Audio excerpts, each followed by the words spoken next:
আজ আমাদের বাড়িতে ছোটোখাটো একটা অনুষ্ঠানই বলতে পারো। আজ আমাদের বাড়ি খাওয়া হচ্ছে চালের জল, যেটা হচ্ছে অনেকেই খেয়ে থাকো যে নতুন চাল উঠলে এটা খায়। তো এটা আমাদের মধ্যেও নিয়ম। তো এটা খেতে হয় অগ্রহায়ণ মাসে। তো সেটাই আমরা হচ্ছে অনেক দিন, মানে কি বলবো, অনেক বছর পরে হচ্ছে খেতে পেরেছি, কারণ আমাদের তো এরকম সময় যাওয়া হয় না। তো এবছর ছেলেদের পরীক্ষা হয়ে গেছে, তাই আমরা সবাই গেছি, আর আমাদের জন্যই ওয়েট করা ছিল যে আমরা যাব তারপরে খাবো। তো আমাদের খেয়ে তো ভীষণ ভালো লেগেছে। তো এখন দেখতেই পাচ্ছ সকাল সকাল ওটাও খাওয়া হয়ে গেছে, চালের জল। তো এখন হচ্ছে দুপুরকার খাওয়া দাওয়া হচ্ছে। তো সেসব কোনো ভিডিওই করিনি, কেন বলো তো, বাড়িতে গেলে কেন জানি না কীভাবে সময় কেটে যায় কিছুই বুঝতে পারি না আর কি। তারপর তোমাদের দাদাভাই বললো এত সুন্দর মুহূর্তগুলো কেন ক্যাপচার করনি, এটা একটা স্মৃতি হয়ে থাকবে।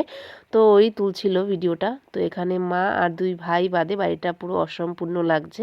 কি আর করা যাবে, কাজের সূত্রে বাইরে আছে। তো আজকে অনেক কিছু রান্না হয়েছে, ডাল, 5 রকমের ভাজা, তারপরে চুনো মাছ, বড় মাছ, তো সমস্ত কিছু, গাছ আলুর তরকারি, কুমড়ো পটলের তরকারি।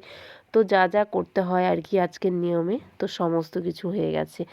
তো এখন সবাই খেতেও বসে গেছে। এখন আমি, মাসিম, কাকিমা তো সবাই আছি বাকি। তো সবার খাওয়া দাওয়া হয়ে গেছে, এখন আমরা হচ্ছে খেতে বসবো। তো চলো, আজকের ভিডিওটা আমাদের কেমন লাগলো অবশ্যই তোমরা কমেন্ট করে জানিও। আর কে কে খেয়েছো চালের জল সেটা অবশ্যই কমেন্ট করে বলো।